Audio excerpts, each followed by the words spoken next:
Okay.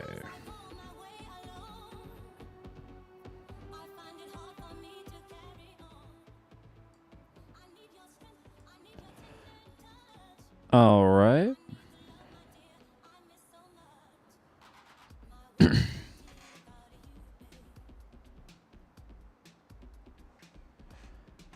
What's going on, everybody?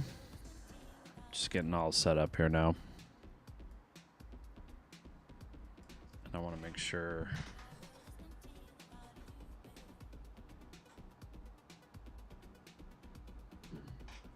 Oh, hold on. Hang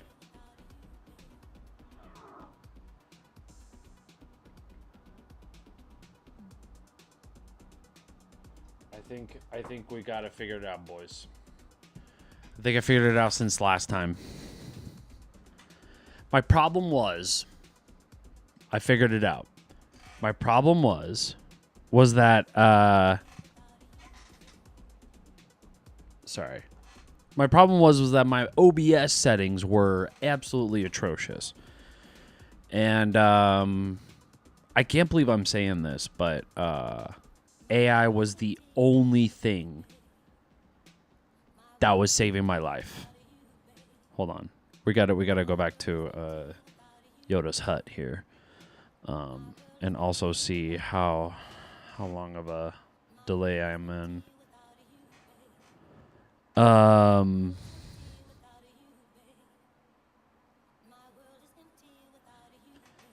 So, okay, yeah, that's not too bad. I'm kind of seeing it. I'm seeing another.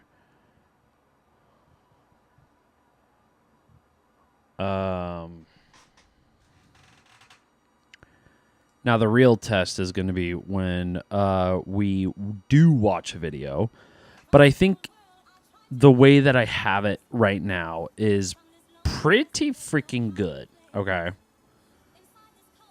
I've kind of checked everything out. It seems like it should be running pretty smoothly. And right now my computer doesn't seem like it's on maximum overdrive, which is nice. So it's good news. It's very good news. You know what I mean?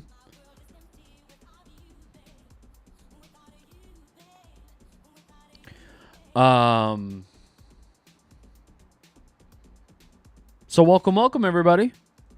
What's happening? I kind of want to change the music a little bit. Just we're gonna be talking about some crazy stuff going on. You know, a lot is happening. Welcome to the Adam Chase broadcast. We're glad that you're here. We're happy that you're here. We hope you're doing okay. We hope you're doing all right. And staying hydrated, staying focused, staying healthy, you know? Keeping on. Today, or at least tonight, we are going to discuss a few things that has really grinded my gears, okay? One of them is the Paramount deal.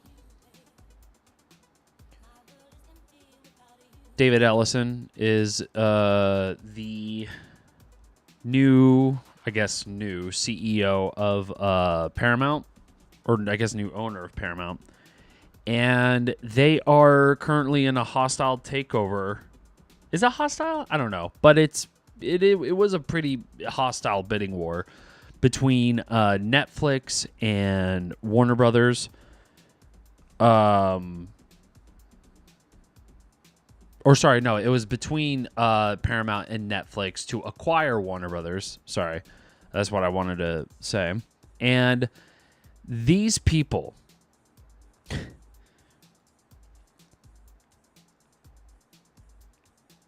I don't know how to like break it to people, but the thing that we all need to understand here is that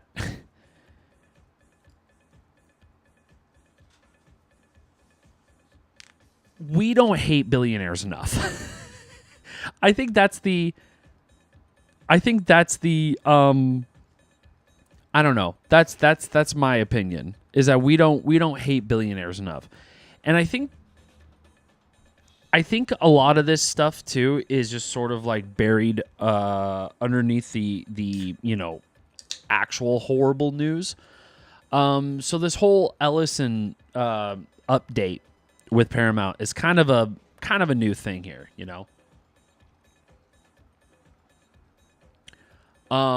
Also, one other thing that I wanted to do was let's see. Want to bring up a little YouTuber named John Campea or Campea. Campea? I don't know. He's a Canadian movie news, movie review guy, and he has this new video that came out not too long ago. Hold on. I just want to see if I'm gonna. Oh yeah. That was the. Okay, so let's see here.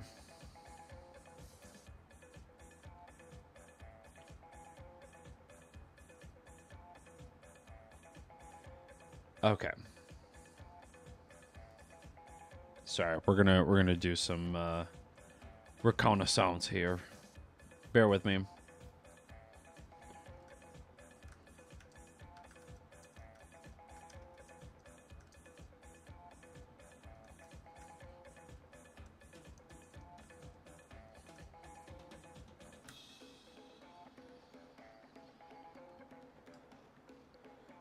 Okay.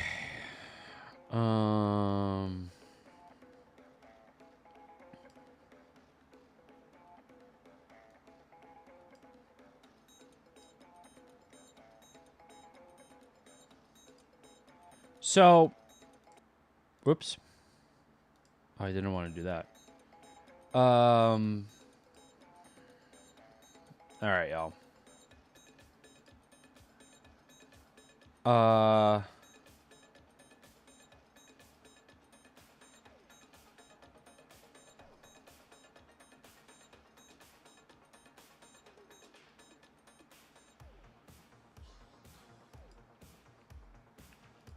Yeah.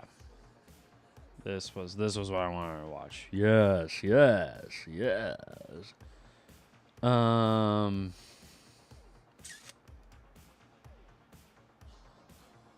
Also want to change. Where that's fine. It was one of my all-time favorites. Hold up. Just you hold on, Mr. John Campy. Okay. Yeah.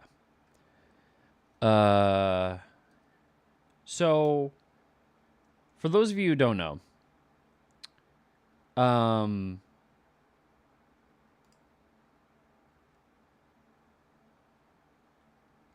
David Ellison, Larry Ellison's son, who's just a billionaire, yada, yada, yada, right? They're just a couple billionaires who decided to own a movie studio and essentially control what the narrative of CBS News have been conducting thus far. CBS, I would say, isn't, the most amazing primary source of news, but it was one of the OGs back in the day for the United States to get their fucking news. You know what I mean? So what we're gonna watch today is we're watching right now is Paramount's resort to blackmail and desperate move to secure WB merger by John Campy. Let's see what he has to say about all this. Television shows. Certainly one of a top 2 or 3 all-time favorite sitcoms, but legitimately one of my all-time favorite shows as well, called Parks and Recreation. Many of you guys have seen it. And For those of you who did, you'll remember this, and for those of you who didn't, let me set the stage. There was one big story arc in Parks and Rec where Paul Rudd played a character named Bobby Newport. And Bobby Newport was running for city council against the show's. Let's just skip all that in bit. Parks and Rec. Let's not, you know. As he has now dropped this one, saying, I'm going to pull Paramount out of California starting in October if the states refuse to negotiate settlement and antitrust suit. It should be pointed out that the states have said many times they're willing to negotiate a settlement, but you're going to have to bring something real to the table. So he's really going for the Breaking Bad thing here. Yeah. So Bobby Newport, I mean, David Ellison has basically said, my daddy says we can move. Okay. So, man, when I first watched that video, I thought this was going to be a little bit more covered, but I realized it was. So, let's just pull up the article here, shall we? Okay. So, the one thing that I wanted to make clear is that what this means is truly and unequivocally like the worst case scenario for a studio like Paramount to do. And I mean, look, Paramount has been around. Paramount's been around since 1912. Okay, when it was the Famous Players Film Company. Okay. Now the reason why I bring this up is because David Ellison says he'll pull Paramount out of California starting October 1st if states refuse to negotiate settlement in antitrust suit. Like, the thing that really let's just read it. So David Ellison is eager to reach a swift resolution in antitrust case filled by 20 states seeking to block the Paramount Warner Brothers Discovery merger. And in a seemingly aimed at gaining leverage in the showdown, he's prepared to start moving Paramount out of California as soon as October unless a merger is resolved through a settlement with the state's Attorney General Rob Bonta. Ellison told Paramount senior executives last week that he will relocate Paramount's operations outside of the state of California if the deal doesn't close. So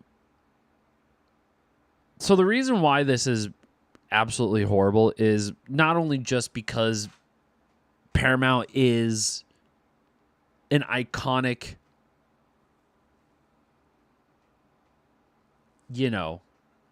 like just an iconic piece of Hollywood history. And for Paramount to do something as egregious as just pulling out randomly like this is kind of fucking mind-blowing if you ask me.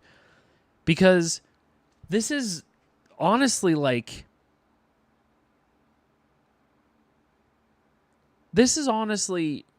one of the best ways to just get your to get your studio to be irrelevant, and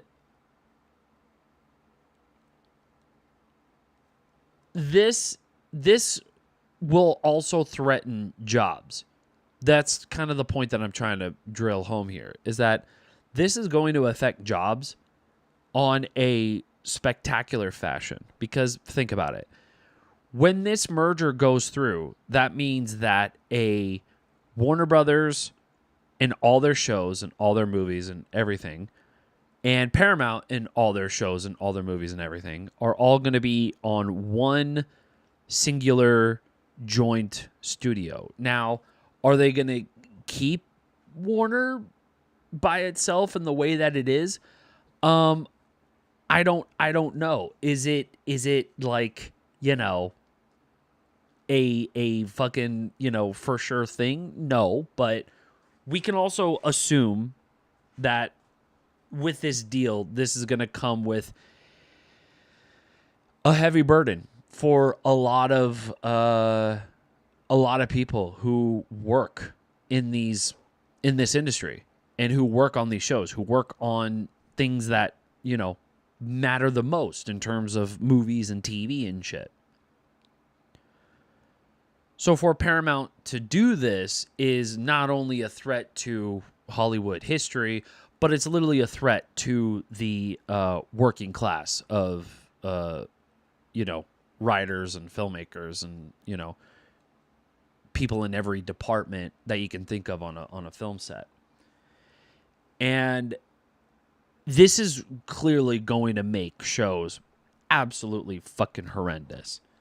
And now that AI is more of a mainstay of production, especially in the film industry, it's only going to make matters worse. And not to mention, this AI bubble is soon going to pop. And what do I mean by this? Well, there's a lot of money being invested into AI. There's way too much fucking money being invested into AI. And when a lot of money is invested into something, it's surely, and it's not going to return any money back towards the companies or at least people using these fucking things. This is all going to fall apart throughout, just within time. So when you have a thing like AI be as huge as it is now, and so many people are putting all their eggs in this one fucking basket, it honestly feels like a corporate psyop to just get people on a general understanding that, like, oh yeah, most of the movies and TV we're gonna watch, yeah, they're just gonna be regurgitated same shit that none of y'all will really pay attention to anyways, which is wrong because we do pay attention. We are an audience that has a basic fundamental understanding of what a good movie looks like versus what a fucking horrible movie looks like. And this is just truly only going to make matters worse. And now that this deal is probably going to be a for sure thing, there's a couple people who have a fucking problem with this. Let us say, and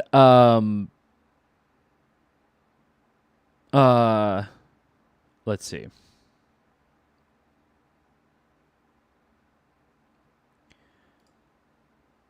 The WGA decides to make a little response out of this.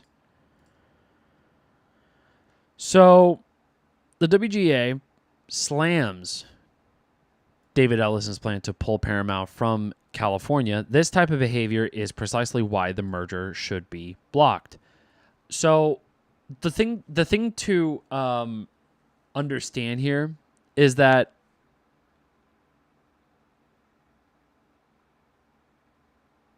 for this threat to be looming from David Ellison to pull Paramount out of California is a clear and sure sign that this whole thing is not going to go away.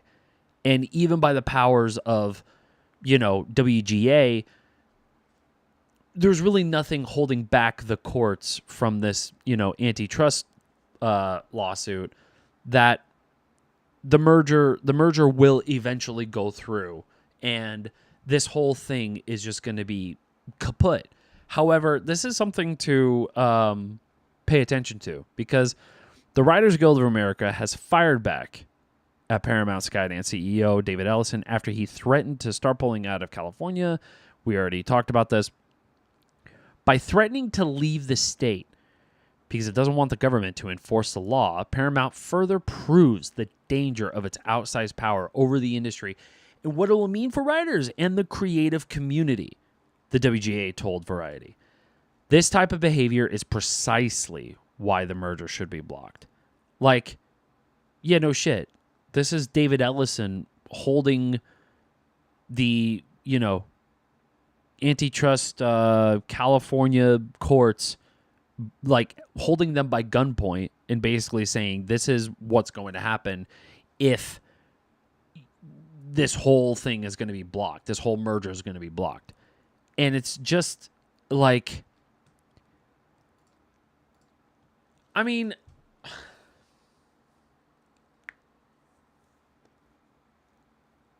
this is sort of like a interesting like turning point in film history, because you got to understand something, that like people are very, how do I say, traditionalists, I guess, in what Hollywood history is supposed to look like. If you were to ask my opinion, I think Paramount moving, I mean, yeah, who fucking cares? Move. You know what I mean? Like studios are falling apart as it is already. Maybe it is due time for Paramount to just fuck off somewhere else and let other studios essentially take that place. Now, what do you mean? Like, what do those studios look like? I don't fucking know. But I do know that if you are going to be making a threat like this, follow through with it. Because if you are going to not follow through with this and pretend that all of this is just going to, go by the wayside, they're going to have a very, very rude awakening. And knowing that the WGA's contracts are going to be up, I think, probably sometime after this, like, within a couple years, like, this is going to really, in my opinion, I think this is really going to shake up the film industry as it is already, because it's already been talked about that, like, independent film is essentially kind of making a huge comeback. Well, huge comeback, I don't know. Because I work in indie film and there's not much work going on around here in ATX. But, it's one of those things where I just sort of am hopeful, I guess you could say. That perhaps at one point there's going to be, a renaissance of sorts for film to essentially come back in a big bad way. And I want that to happen. In fact, I would love for that to happen. Is it going to happen anytime soon? That I don't know. That's the bullshit part, is that I don't know. I don't know how all of this is going to work unless independent films is going to have a huge mainstay in Hollywood, And, for the most part, it there is a mainstay, but a lot of times independent films are kind of just, underhyped and underdelivered and never seen until it reaches a streamer, whether that's Netflix, whether that's Hulu, Amazon. It's not enough. It's just not enough to get people. It's just not enough to get people excited. Especially that movies nowadays is in the movie theaters is just kind of like dismal at best, So yeah,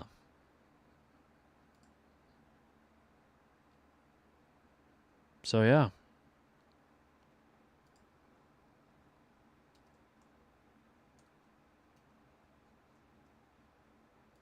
I also think too.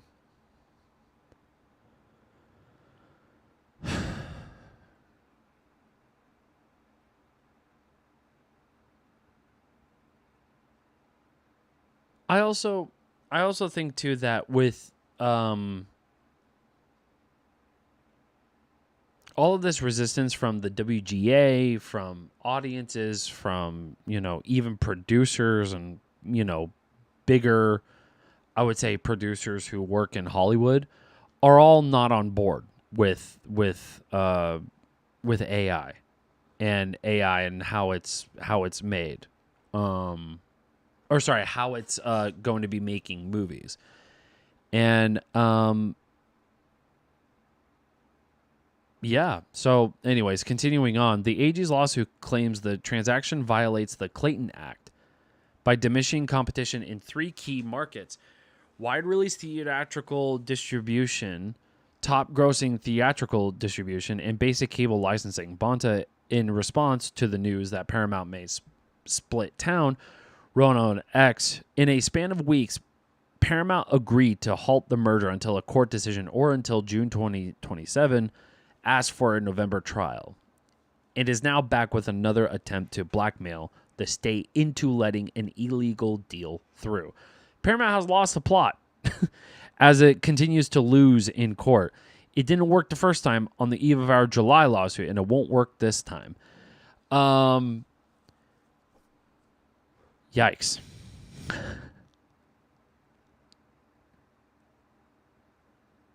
Yikes. So basically, this is the Attorney General point blank talking about Paramount. Saying that this is blackmail. This is illegal. This is an illegal deal, and they're essentially doing blackmail, and that's exactly what's happening. Which is why, I don't know, I am hopeful that things like this tend to just kind of blow up in its face, and David Ellison is just going to run with his tail between his legs. Because again, if they were to do this, they would have moved by now. And I feel like a lot of studios also would have moved by now. Given how expensive it is to work out of California, most people who work in the film industry, I don't know about that, but a lot of people, especially higher executive level people in the film industry, all are based out of Los Angeles. And you have these studios, you have all these big heads who want to work with these studios. So you kind of have to work with these people in order to get any deal reach. But I don't know, because here's the thing, right? Paramount owns CBS, and CBS is turning into dog shit. So now that CBS is turning into dog shit, what would you reckon that with this Warner Brothers deal, that not only they're going to tank CBS, which is what they're already doing now, but they're going to also tank CNN once they buy Warner Brothers, because Warner Brothers is owned by Warner Brothers owns CNN, and it is just going to make news and everything so much fucking worse. So by doing that, they're going to gut most, if not all, of the greatest things about, these studios and the movies and the shit that they make, because I guess that's what all people really pay attention to. So, the Ellisons and, are just sort of not interested in having a lucrative studio career, because I mean they are failed. I think David was a failed actor, and he turned producer, and he was just like awful at all these things. So for them to own these studios is kind of just another icing on top of the cake of why we don't hate billionaires enough. And that is this is literally it.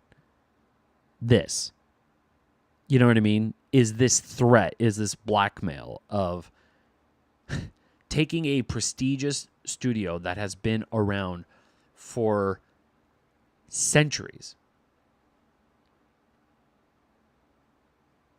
Okay, maybe not centuries. That's not correct. But that has been here for decades. Way too fucking long. Since moving pictures have been a thing. And they are threatening to leave? Like, that's... I don't know. Like, that's insane to me. That's pretty fucking wild to me. And... I don't know. That's things like this tend to really bubble itself to the surface, which is kind of crazy that this is not on, most news networks, because this feels like worthy enough to fucking like talk about, but unfortunately that's just not how it's going. And that certainly fucking sucks, for sure. Yeah,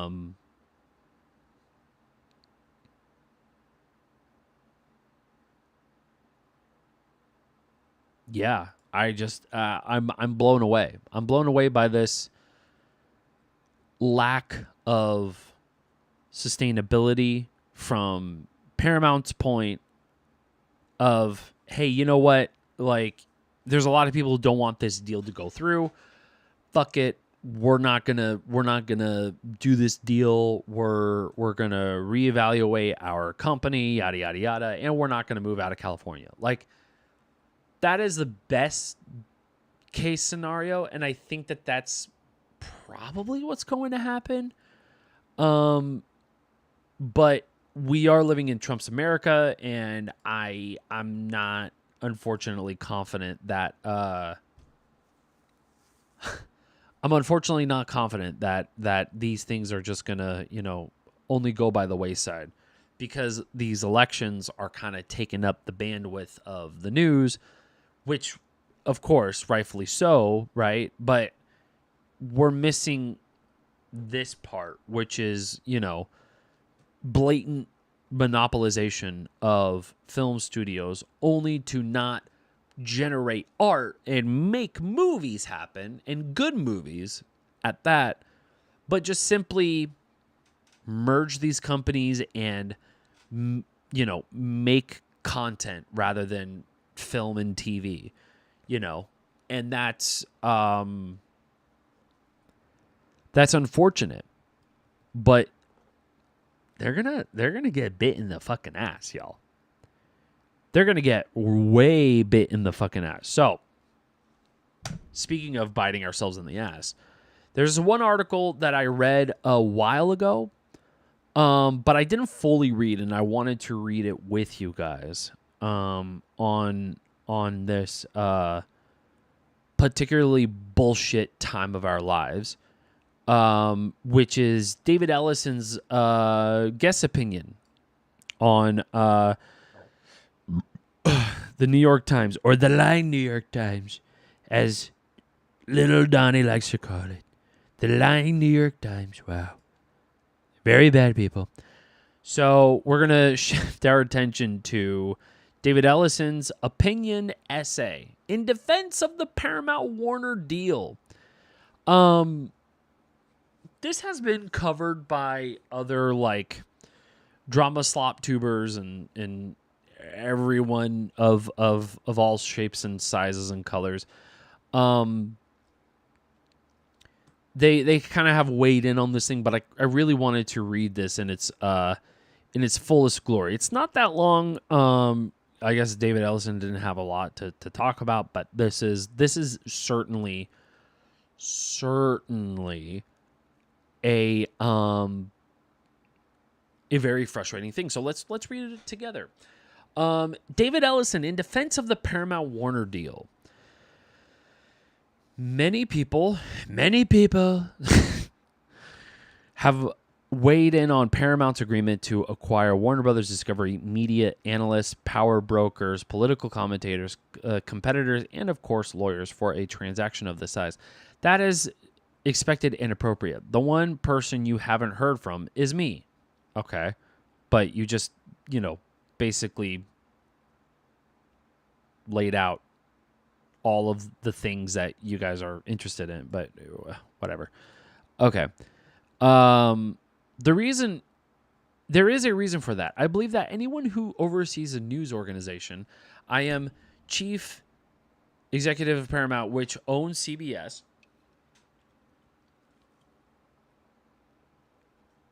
shouldn't put a finger on the scale, especially on matters involving his own company. So when California, why is he speaking in? He's like speaking in like third person and then first person, or sorry, first person and then third person. Like what the fuck? What is happening? Whatever. Anyways, so when California's attorney general, 11 other state attorney generals, 11 other state attorneys general, and a day later, the Writers Guild sued to stop the deal, I stayed quiet. I guess they were trying to say 11 other state attorneys. A day later, the Writers Guild sued to stop the deal. I stayed quiet. I mean, yeah, because it's a lawsuit, dum-dum. Yeah, but what do you mean? I quickly learned such restraint has costs. Restraint has costs. While I was silent, others were happy to write my story for me. No more. The states claim this deal will give one company too much influence over theatrical releases and cable operators, while the WGA argues that our combined market power will hurt writers. You don't say. Wow. Incredible. Who'd fucking knew that he'd literally say the very fucking thing that, we all were worried about, was that this whole thing is going to just destroy writers.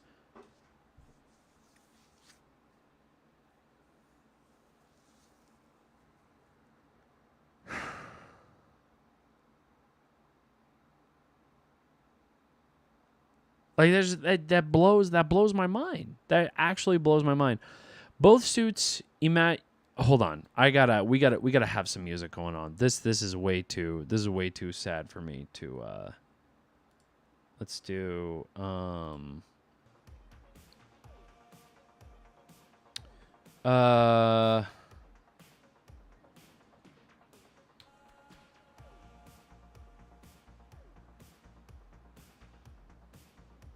let's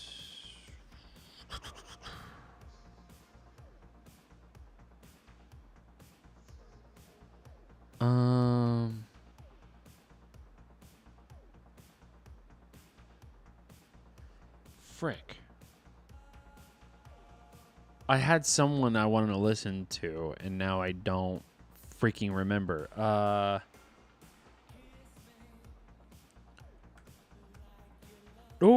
no, I don't know I want that.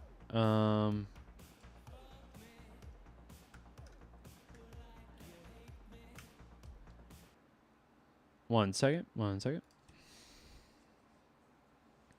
There we go. All right. We're going to listen to a little bit of fart barf here.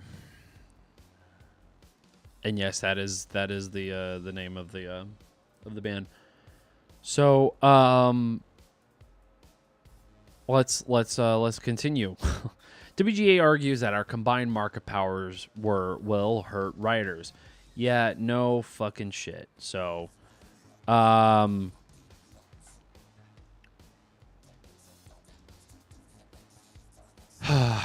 states claim this deal. Oh wait, sorry, hold on. Oh, so both suits imagine a Hollywood that no longer exists, an industry ruled by a handful of legacy studios. Out of every hour Americans spend watching television, and a combined Paramount Warner would account for less than 20% of all watch time, competing against. Hold on, this is way too distracting. I'm so sorry. I just realized we gotta. Hold on. Sorry, guys. Hold on. Hang on. We're almost there. We're almost there. I wonder.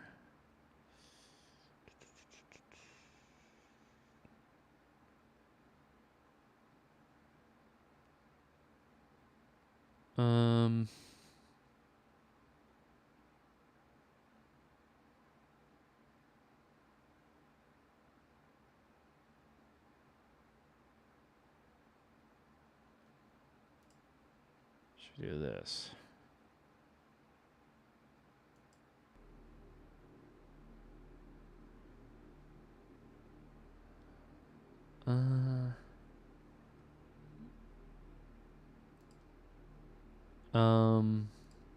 No, not this. This ain't it, Chief. This ain't it. Hold on. Hang on.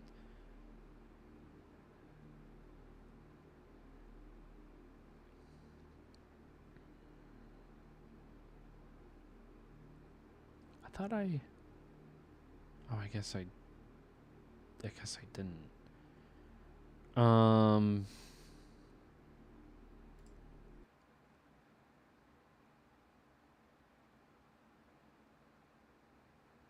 Frick.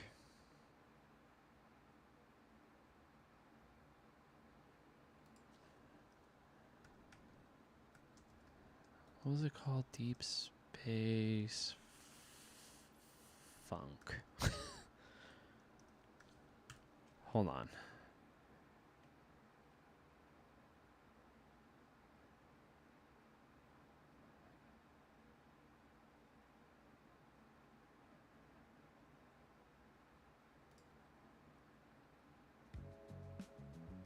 There we go.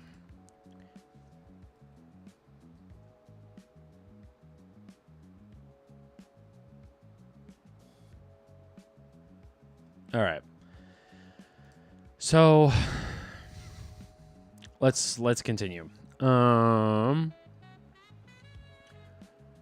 Okay, so both suits imagine a Hollywood no longer exists, an industry ruled by a handful of legacy studios. It already fucking was. David, you absolute moron. You're a CEO. Out of every hour Americans spend watching television, and a combined Paramount Warner would account for less than 20% of all watch time. Wait, what? Out of every hour Americans spend watching television, a combined Paramount Warner would account for less than 20% of all watch time, competing every day against Netflix, Amazon, Apple, which are all companies whose resources dwarf ours, including YouTube's user-generated content in that math, and our share would drop to around 13%. A combined company would account for just 18% of the domestic box office over the 12 months and only 22% of it.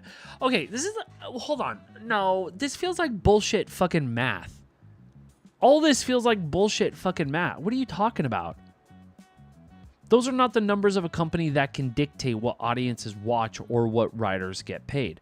Yeah, because you just make shows that people are interested in. What do you mean? That's the whole fucking point, is that you make shows and movies that people are interested in. They buy your account subscriptions. They go buy your movie tickets. They go buy your merchandise, your products, your whatever the fuck, in response to the film and TV that you've already been fucking making. That's the whole point.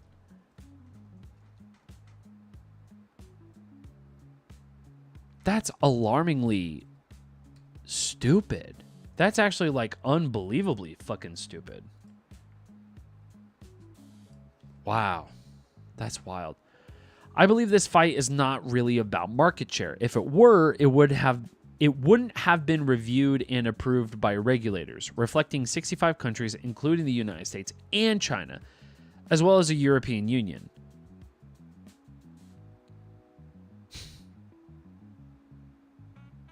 I mean, what does that have to do with anything?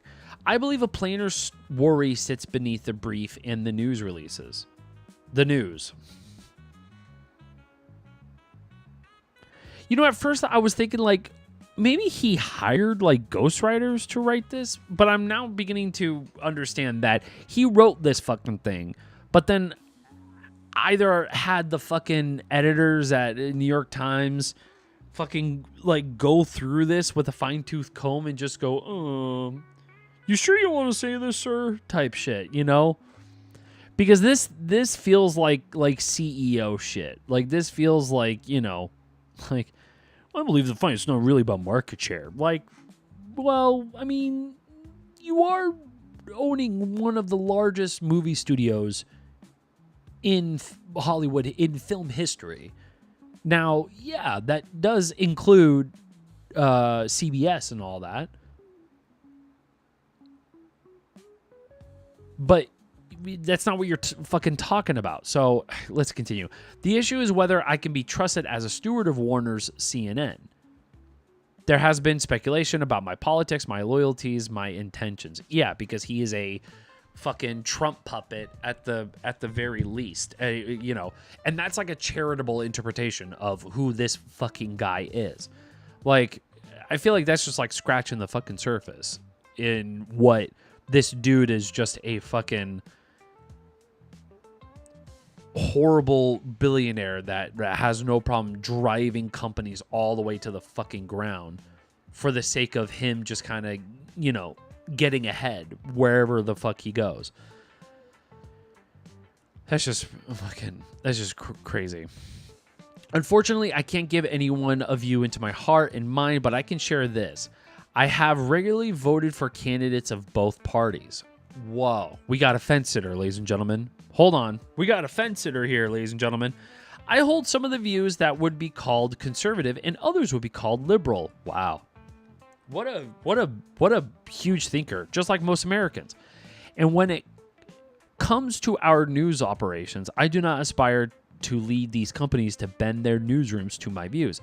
I believe that news should be based on facts and truth, which is why I, you know, show up on Fox News, a fair and balanced network that definitely did not get sued and had to change their fucking brand name from news to entertainment because they literally got sued over shit that they reported to be fucking false. Look up Dominion lawsuit, and it's profoundly incredible. I mean, it's just like what a massive fuck up like our politics has been. It is actually kind of wild. That is so wild to me. Anyways, wow. Great news organizations like CNN and CBS News are here to tell it straight down the middle. CNN and CBS News, sure about that? I mean, sure, I guess. You know, whatever you say. Also, by the way, this was released on August 4th, so that means it was like a couple weeks ago, or like 8 weeks ago, actually. And he's already fucking like ruined. He's already ruined 60 Minutes. He has Barry Weiss, who was the editor of the Free Press, who's like a major, like horrible American Zionist, like just a garbage, a human dumpster fire of a person. and she is fundamentally flipping CBS News upside down. What does 60 Minutes have anything to do with it? Well, because 60 Minutes, owned by CBS, has been the, de facto news program that gives you unbiased news, which is really bullshit because they haven't really been unbiased for this fucking long, but you get my point. This is so fucking crazy to me. Anyways, let's just keep it going. Both parties, and it comes to and when it comes to news operations, I do not aspire to lead these companies to bend their newsrooms to my views. Well, you own them, so they have to. They don't have a choice. I believe that news should be based on facts and truth. So he said this twice now. Oh, no, I just read this. Wait. Oh, no. Yeah, I just read that. I'm so sorry. That requires news that reflect the whole world, not one side of it. And it requires independence. Our journalists will continue to answer the facts and to all the people they serve, not to any party or cause, except for Zionists. These were founding principles for both CNN and CBS. For legends like Ted Turner and Edward R. Murrow, who, not Ted Turner. Ted Turner, I think, owned CNN, I'm pretty sure. And it is exactly that kind of independence that always fueled the greatness of 60 Minutes. Oh, and here we go. This is where he's going to get into it. There's much ground to recover. By Gallup's latest measure, just 28% of Americans said they trust the news, the lowest share ever recorded. The temptation is to say the problem lies elsewhere. Our obligation is to look inward and say we can do better, which is so funny to say that. The temptation is to say the problem lies elsewhere, meaning he is like, listen, people have said that we're not the problem here. We're the news. Why would you hate the news?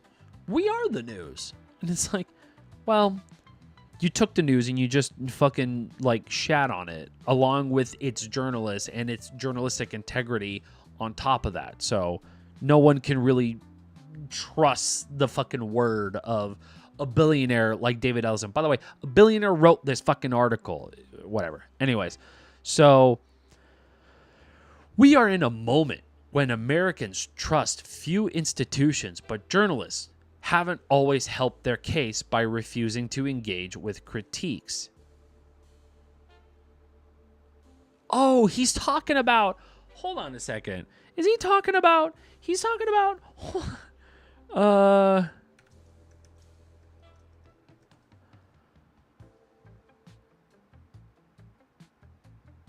No. Frick. What was his name? Not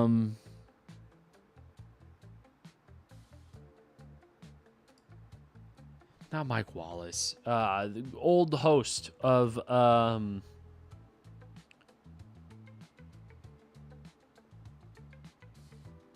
old host of 60 Minutes.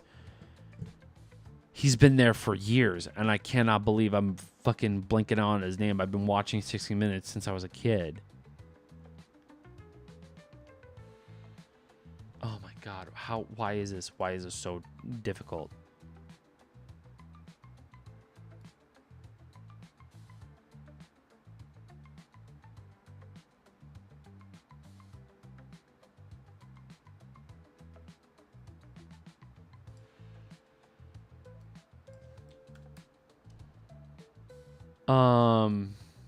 Scott Pelley. Scott Pelley, 60 Minutes. This freaking guy right here. This is who I was talking about. And he basically, this dude like defied Barry Weiss and CBS. And he basically was like, look, if you want me to essentially lie to people then I'm going to take my fucking business elsewhere and go somewhere else to talk about this shit. Now, do I know that's 100% true? No. But that's a real fucking G for him to do that, especially since he's been doing 60 Minutes since my entire fucking life. This guy has been around. So anyways, there's much ground to cover. By Gallup's latest measure, just 28% of Americans said they trust the news, lowest share ever recorded. The temptation to say problem lies elsewhere. We can do better. In a moment when Americans trust few institutions, journalists haven't always helped their case by refusing to engage with critiques. I think I already read that. My bad. Trust can't be argued back, but it can be earned back. Trust can't be argued back, but it can be earned back. Like, there's nothing wrong with the sentence, but there's something wrong with it. I don't know. I'm too tired to really break that down. Story by story, day by day. In an age when so much of what fills our screens is machine-generated or engineered to enrage, journalism from real reporters matters more than ever. That is the work I intend to pay for patiently for a long time. Which brings me to what we aim to build. The Paramount Warner deal began with the movies. Yeah. Right.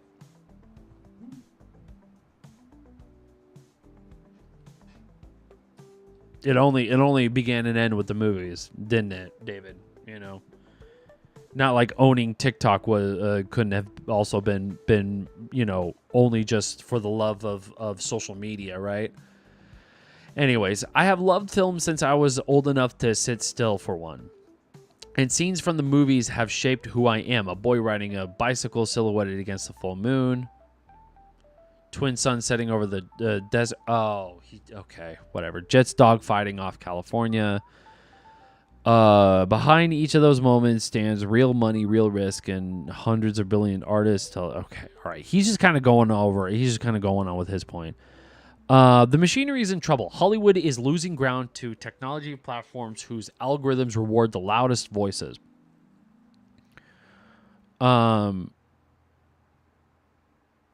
Okay. The work is leaving, especially from California, where I grew up and where I'm raising my family, draining the deepest pool of creative talent ever assembled.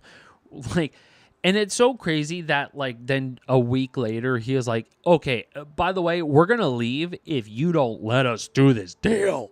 We want to do this deal with Warner Brothers. But we want to bring work back to California. What the fuck? That's so stupid. And you're lying. You're fucking lying. Whatever. I understand that promises from an executive in the middle of a merger invite skepticism. No shit. So judge us by the year we just had. Since I took over Paramount, we have nearly doubled our theatrical slate from 8 films last year to 15. And greenlit 40 new or returning series for Paramount Plus, our streaming service. You can expect 90 series from our television studios in 2026.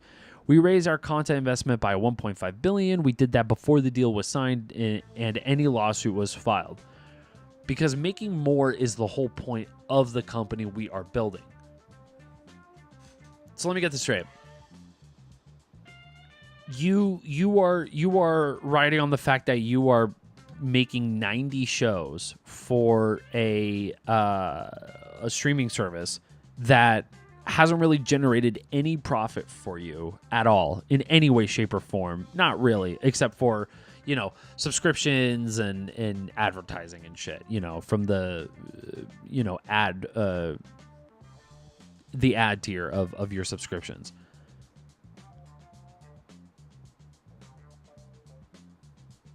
So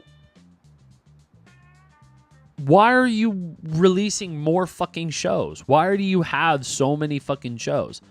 Meanwhile, Disney's whole thing was that, hey, we're gonna slow down the fucking, shows and shit. You know what I mean? There was a lot of Star Wars shows since COVID.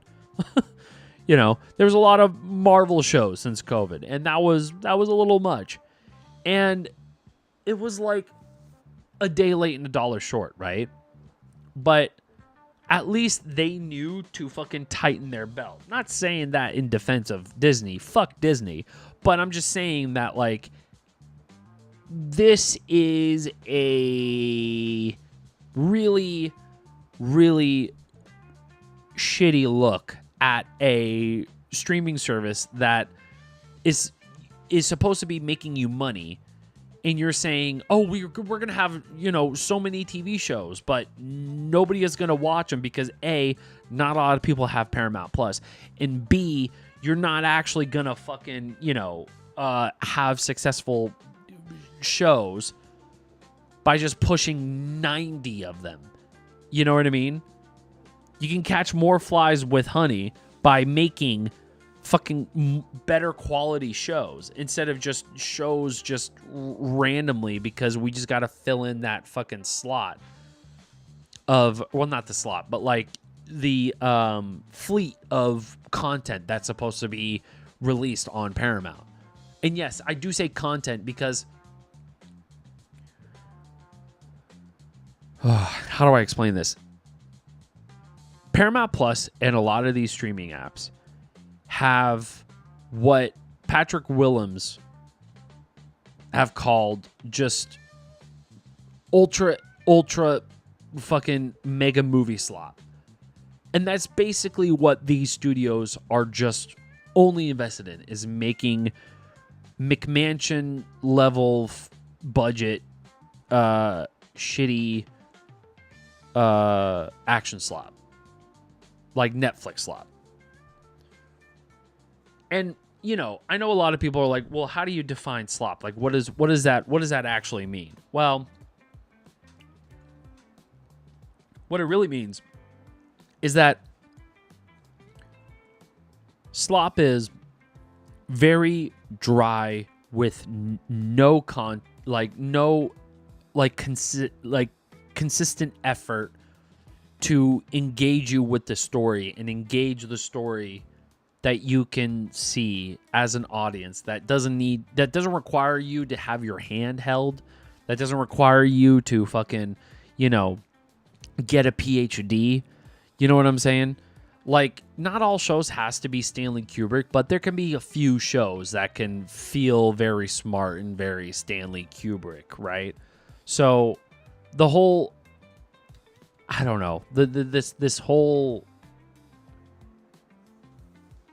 charade, I guess, of having this expectation that, like, if we release hundreds of shows, well, surely it's all going to be working out, right? Well, no, it won't, because it didn't work out for Disney, and it certainly didn't work out for Netflix, which is why like the only thing that came out, I think, this year was Stranger Things, or last year. Was last year? Yeah, it was like, oh yeah, because it's like around Christmas or some shit like that. Anyways, let's move on. The commitments we have made for the proposed Paramount Warner extended that trajectory. 30 theatrical films a year, 170 television series annually. What?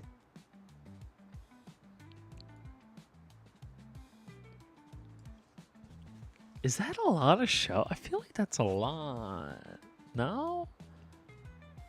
I feel like that's a lot. That's a lot of 170 annually? I don't even think Netflix comes out with that many shows. Hold on.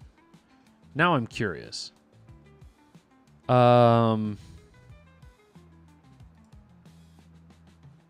Yeah, now I'm curious.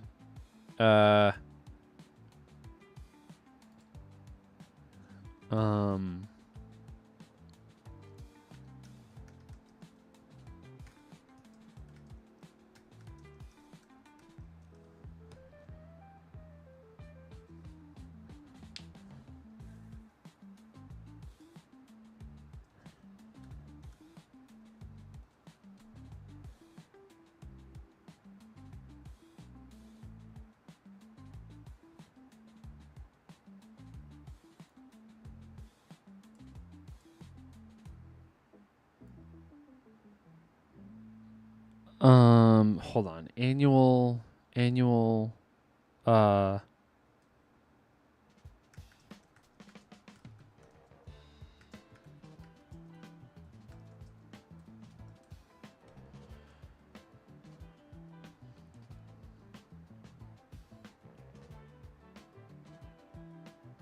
Wait, Netflix releases hundreds of new original titles every year. The total output exceeds 700 new because that's across kids and okay, yeah, that makes sense. But holy moly, maybe yeah, I guess I'm just wrong. Maybe that is a actual like low number.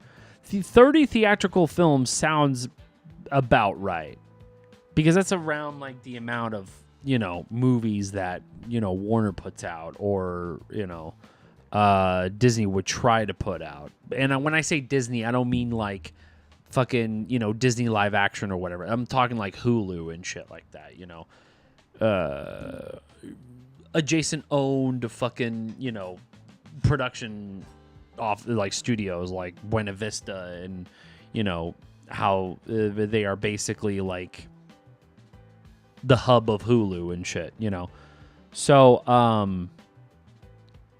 I have learned better than to promise hits. In my career, G.I. Joe Retaliation met financial expectations. Top Gun Maverick exceeded them.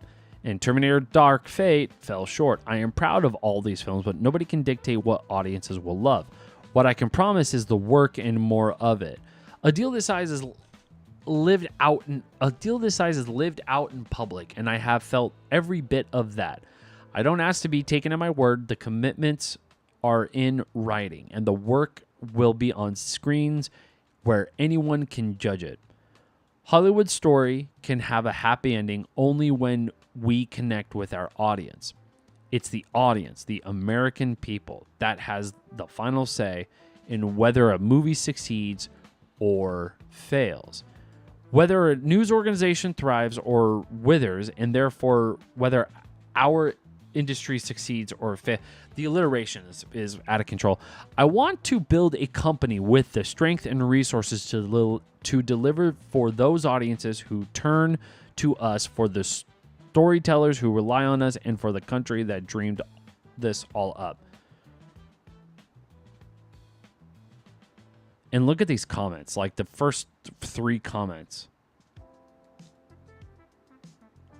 That's crazy, dude. Like it's not looking good. Like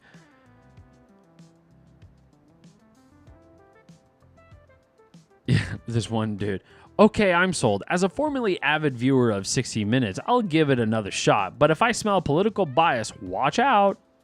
Like I don't know, like I feel like that is bot shit.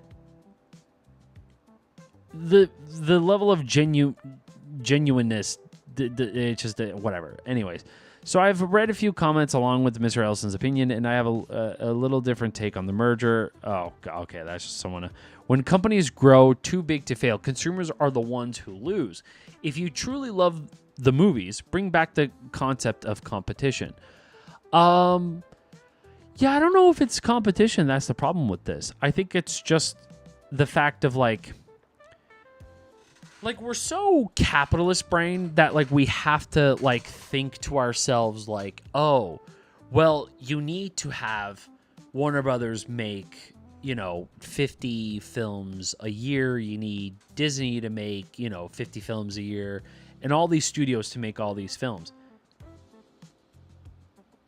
At no point did any of these studios, even back then, right, were in this mindset of, well, hey, as long as we have 70 more movies than Disney does or than, whoever does, then we're successful. It's like studios don't even think of it that way, especially back then, especially during the, 70s Renaissance era of independent filmmaking. And to be quite frank with you, they weren't worried about that back then. They were really worried about they were worried about competition, sure. They were worried about who's going to sell more tickets and that same given year, with all sorts of movies releasing in 1 year. Like sometimes like you would have movies be released in such crazy years. Like I'm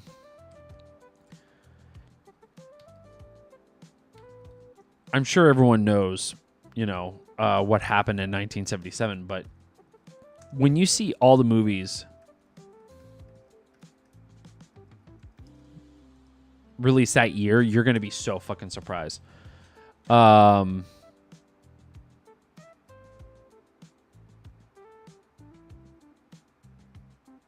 Check this fucking shit out, dude. Okay. So, just to put in perspective, this was the 70s. Okay. In the highest grossing American films released in 1977, Star Wars was the first one. Then you literally have Smokey and the Bandit as the fucking second, okay? And do you notice the distributors here? 20th Century Fox, Universal, all these people, you see, they made a lot of money, but you know what they weren't worried about is whether or not they were gonna outdo the amount of movies that one other studio was gonna fucking do. They're just worried about making good movies. That's it. They're worried about making money. They're worried about making sure that they're able to put, their money where their mouth is and make shit that actually fucking works. Like Star Wars that, I don't know, had what? Fucking, $11 million budget and it grossed, $700 million? Like, give me a break. Okay. And you have Saturday Night Fever, which, it's crazy that actually is number 4 in the highest grossing film that year. That's actually kind of wild. Goodbye Girl, A Bridge Too Far, a classic Sean Connery film. The Deep, The Spy Who Loved Me, great Bond movie. Oh God, and Annie Hall. Woof. Y'all remember Woody Allen? Woof. But that's crazy though. That's actually a comedy, and it's made in the top 10 of highest grossing films in 1977. That's pretty fucking big, y'all. That's huge. So basically, David Ellison's whole fucking point of needing to release a certain amount of movies in order to keep up with their fucking gross. What you guys gotta understand is that they're not worried about how many movies are being released in every year. They're worried about what their stockholders and their stake on that entire company is lied upon. So whenever they do their, annual fucking stockholders meeting, they are given this whole slate of things that they can look forward to in the coming years of, whatever the fuck, right? So it's dishonest. You're not, like, these people are not being forthright and honest with the reasons why they own these studios in the first place. And it's literally because they can control the fucking news. And it's funny how people like David Ellison took this entire fucking essay, guest column, and go, listen, guys, I know you're thinking that I'm here to ruin the news. No, I'm not. I'm just here to tell you that I love movies and the news. Like, who the fuck are you fooling here? Who are you fooling? You're not fooling anybody. And so with this, just kind of feels like insult to fucking injury, right? You got people now who are not really on board with this whole fucking merger. They're not on board with Paramount being the company that they are. They're just kind of not on board with any of this shit, right? So the thing to, I guess, glean from all this is the simple fact that studios will often tell you one thing when all you have to look at is what we all, the information that is coming out of there and what is actually being shown. Or sorry, what is not being shown. And what is not being shown is the fact that, you know, the amount of movies is not the issue when it's the kind of movies that are the fucking issue. And if you have 50 AI slot, you know, generated films, people are going to read through that and they're going to go, yeah, I don't want to watch this.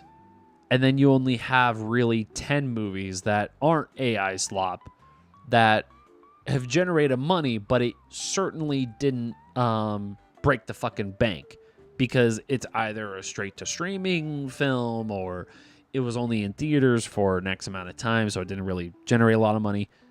Whatever. This, I assure you, is a lot more going on than what we're actually seeing here. And I think part of it too is that the level of dishonesty that is kind of transcribed here in this whole shitball article is kind of, in my opinion, alarming. Because I don't see really a fucking way out when it comes to having this deal basically, you know, fall through. So yeah.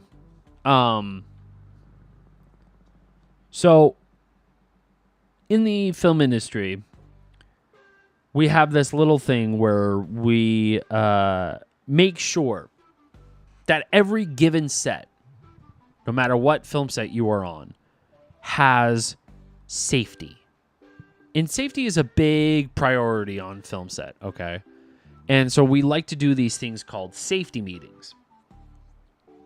You might be thinking, well, Adam, what is a safety meeting? Well, it's kind of self-explanatory, okay? It's a meeting, and you show up, and you learn about all the different things that makes a set safe, right? And all the things that you're supposed to do to ensure that a set is safe, right?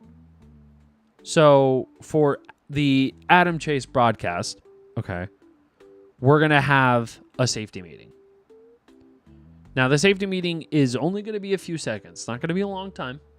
I'm still going to be on mic. I'm still going to be chilling with y'all. I probably will need to use a bathroom at some point, but I don't right now, which is kind of shocking. So we're just going to make sure that this production, the Adam Chase broadcast production, is in tip-top shape. So that's exactly what I'm about to do in this safety meeting. So I will see you on the other side.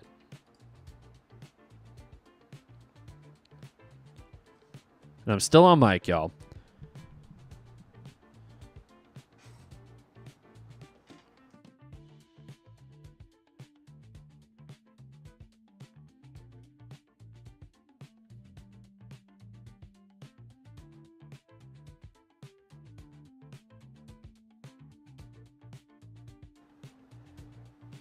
Oh yeah. Yeah, we're ensuring the safety of this. Absolutely.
Yeah.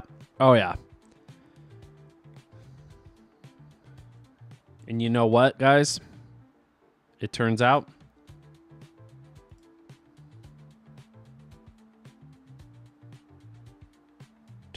I just got a warning. Stream's current bitrate is man, shut up. My bitrate is fine. Relax.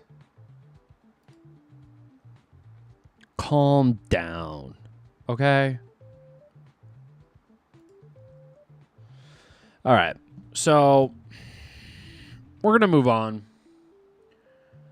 to a very special little segment.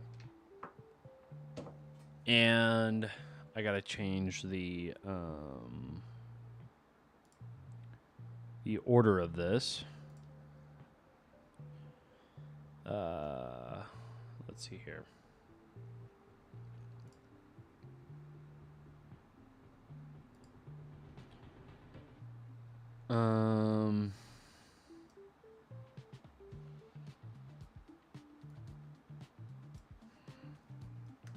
Let's fix the MCU.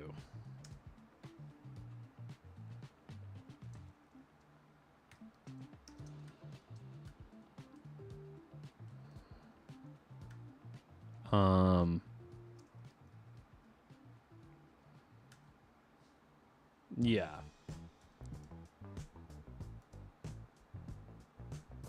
I gotta. I gotta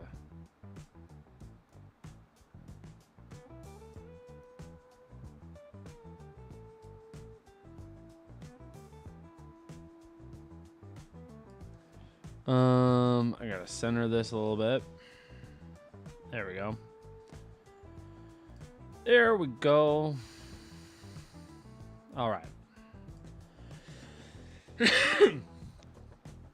Oh, yeah.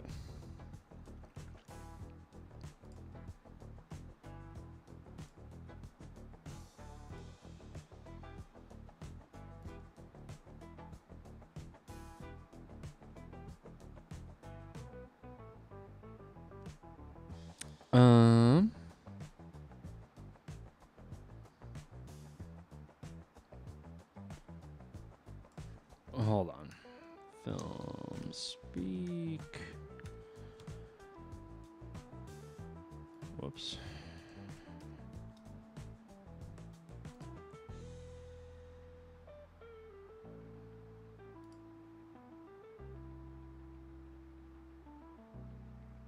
Okay.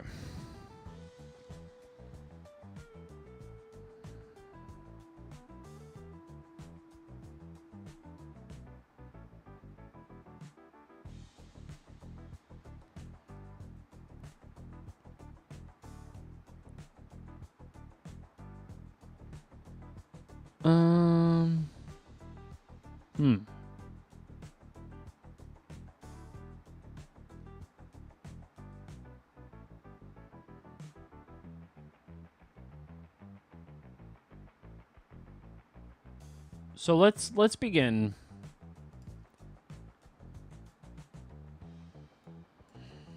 by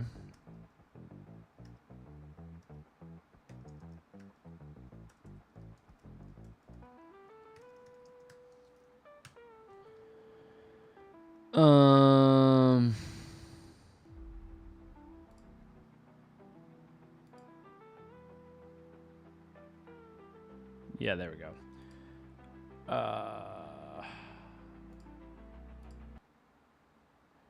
Yeah. Oh, yeah.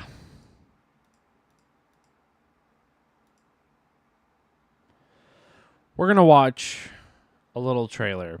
It's the Avengers Doomsday trailer. And we're going to watch this for a couple of reasons, but I really want to watch this with you guys to essentially show how far we've come since 2018 or no, sorry, 2019 when the Avengers Endgame came out. And the reason why I mentioned that is because Avengers Endgame was not like a lot of cinematic events that has happened in our generation. Usually cinematic events like this happen every once in a while. The earliest I can think of is probably like all of the midnight releases of certain movies a long time ago. Before, Fandango and buying movie tickets on the phone was a thing, you'd have to buy movie tickets literally at the box office days in advance. And sometimes you would buy these tickets days in advance, and you could buy them online later, but when you did have to go to the box office to pick up these tickets, there was a commitment to a date that you had to go to, and it was the date. It was like, we are releasing Pirates of the Caribbean 1, at midnight, or sorry, the second, what was it called? At World's End? I don't know, but it doesn't matter. Pirates of the Caribbean 2 comes out, and it is a midnight release. And midnight releases were like a fragment of a different history, of a different past. And that was what we consider to be cinematic events, where you have literally an entire fucking, fan base and moviegoer fan base to essentially embrace, once in a lifetime opportunities to share and, bask in the communal experience of going to a movie theater and watching a movie that everyone has been expecting and waiting to watch for a long ass fucking time. Avengers Infinity War and Endgame were like, because this was far after the whole, midnight release thing. And since then they've released movies, I think like sometimes like the day before at like 6 p.m., yeah,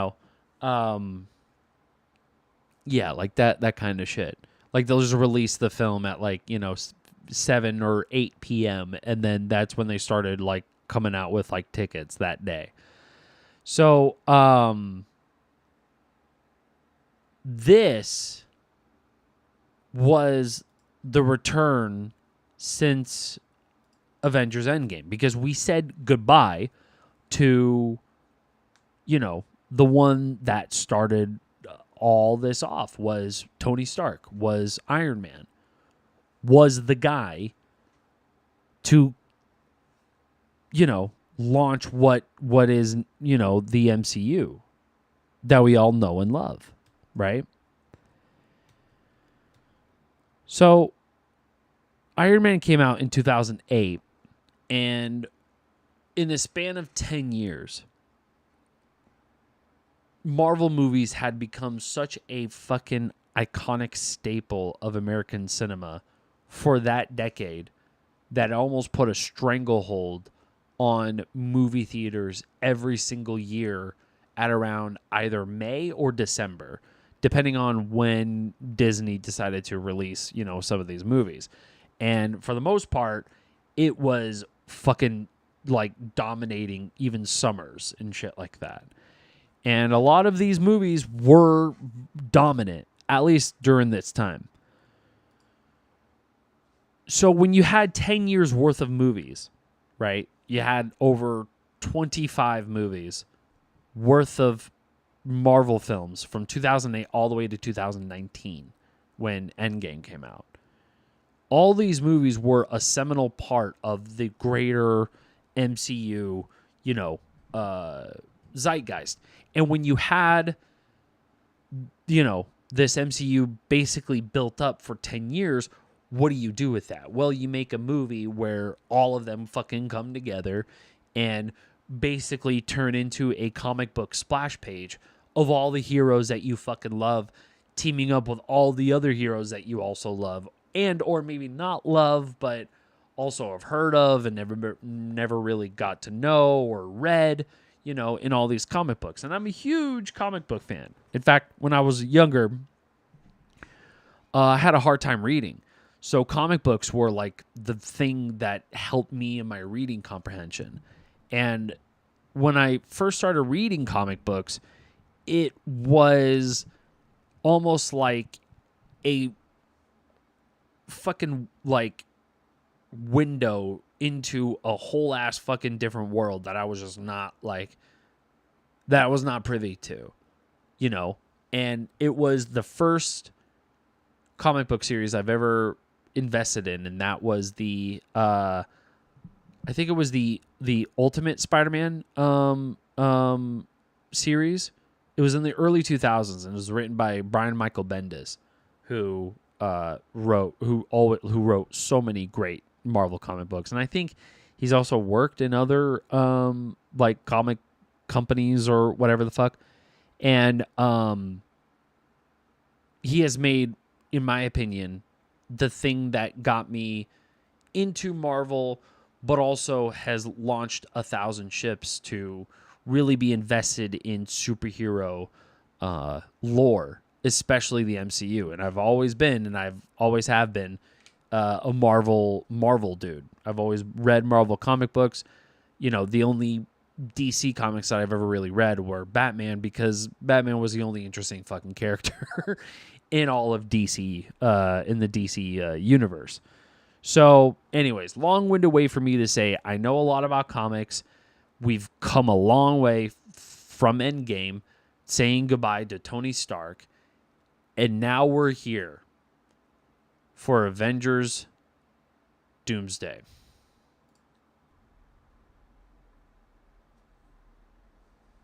I gotta turn this up.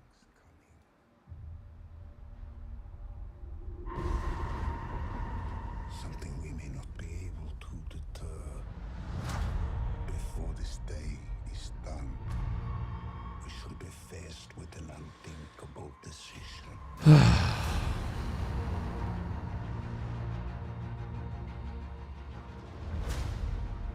I've fought with many warriors in my time.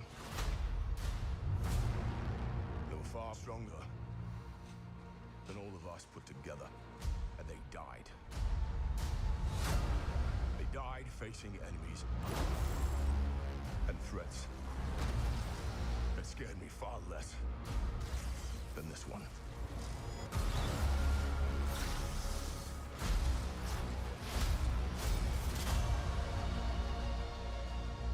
Everything that they sacrificed will be for nothing if we do not stand together.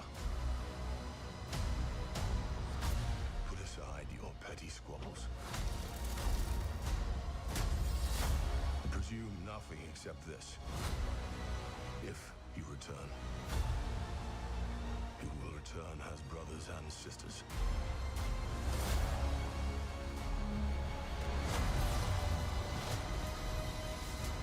But mark my words.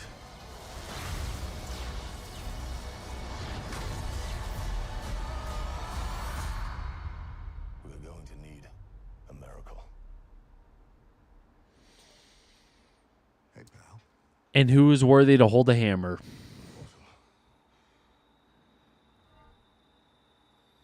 That's right. He's back. Yup.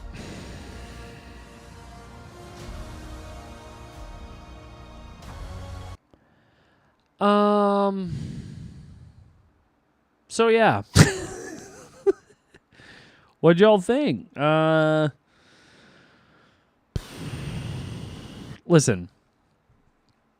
So what you saw was also X-Men too, right? So we're seeing like the old X-Men from, I'm pretty sure Hugh Jackman's coming back because it's Hugh Jackman. Come on. And we saw James Marsden. We saw Sir Ian Kellen, with, Magneto's long hair. which is cool. Sure, I guess. You know, I think we can see a little bit of that. Let's see. It was somewhere here. And look, like, am I excited? I don't know, man. You know, like, it's hard. It's hard to be excited again for a movie in characters, in the actors that played these characters, to just essentially, like, you know, that we've said goodbye to, especially Tony Stark. You know what I mean? Like, saying goodbye to people like Tony Stark was somewhat of a, I don't know, like I mean, it was a funeral, like, and it showed it in the movie, right, in Endgame, because, you know, we've grown up 10 years with this character, and you know, he made that one final sacrifice, the one chance that Doctor Strange has told him that they got in Infinity War, was that moment. And, you know, like I said, seeing seeing James Marsden in the fucking proper Cyclops suit, like, cool. You know, seeing the X-Men come back, great. Like, it's hard to describe, but it feels hollow. Like, it feels like there's really not much else going on, because, I mean, fuck, man, like, we got Gambit. Like, we got, you know, the dude who was supposed to play Gambit years ago, right? And now we got him. And great, but also we didn't have a movie with him. And then there's Shang-Chi, which, listen, like, I fucking love. I liked Shang-Chi, the first Shang-Chi movie. It was just the last 30 minutes of that movie just felt like a poorly made video game, you know?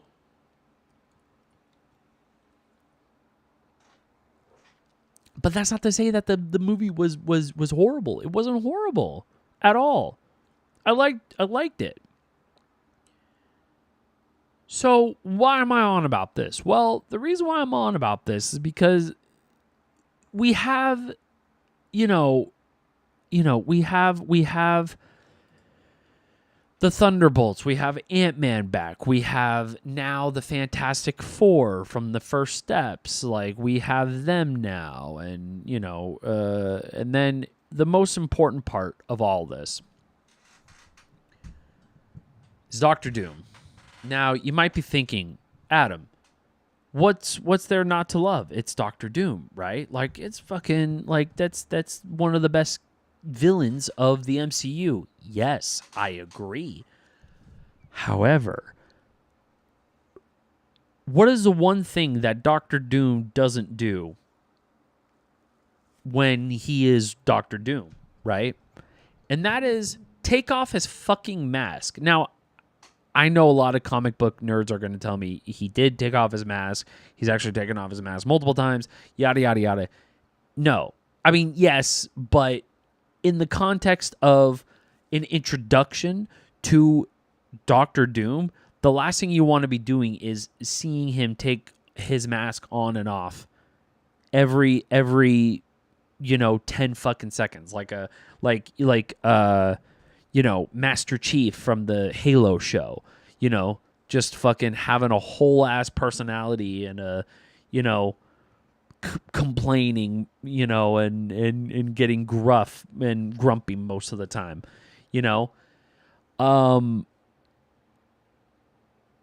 Doom is supposed to be like this mysterious, sorcerer that, can bend, space and time, by alchemy, from Doctor Doom. I don't know a ton about Doctor Doom, clearly, But I do know that he is one of the most prophetic villain, and I've seen him cross between different comics that I've read. I just never really read, Fantastic Four proper, and read the origin story of Doctor Doom himself. But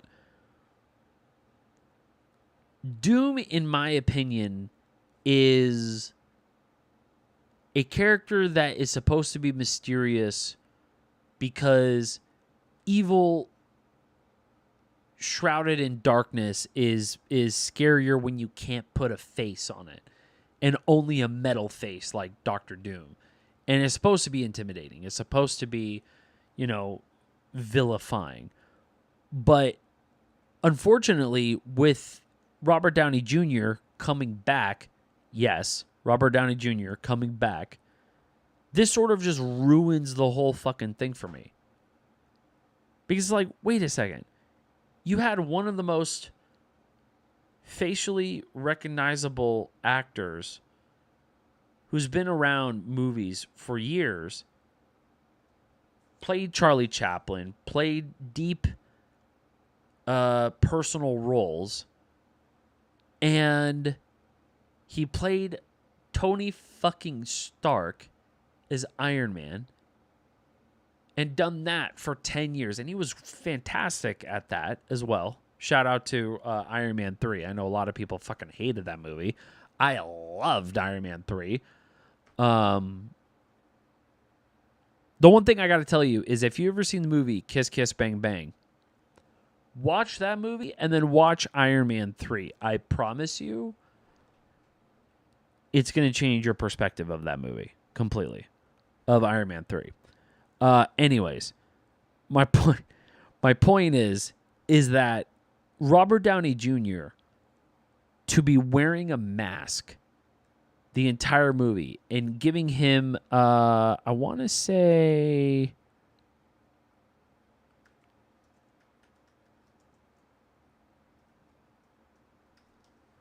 it's like something crazy, like, yeah. So Robert Downey Jr. is getting $100 million to be making this movie for playing for playing Doctor Doom. And he also included many different perks with it as well, like hired personal trainers, hired personal chefs, hired, a whole RV lot, I guess, which apparently, like, some of these fuckers need more than one RV, which is laughably, amazingly hilarious. Like, some of the, I swear to God, guys, like, I work in the film industry, and I've worked around trailers before. It's not like I'm unfamiliar with them. However, a whole fleet of trailers for one person, calling it, I think like Downeyland or something like that, is wild to me. I don't know if that's a rumor, but it was like, I did read somewhere on Twitter that it was like dubbed Downeyland for like the fleet of trailers that Robert Downey Jr. had, part of the deal with Marvel. And it's like,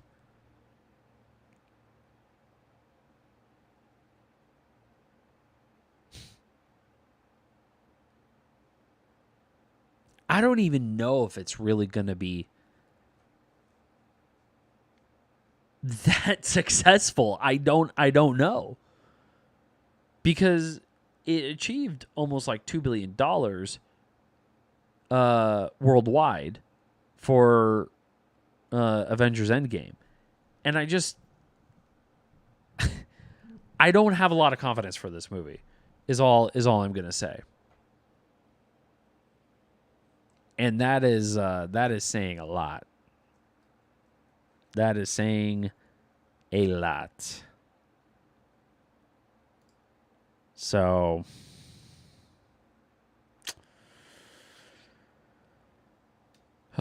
well, look, I started out pretty late with my coverage. I am getting a little tuckered out. I almost at 2 hours. So really, I think this is my longest stream that I've had since. It wasn't too bad. The quality of the YouTube stuff is meh. It's okay. It's not great. But you guys get the gist of it.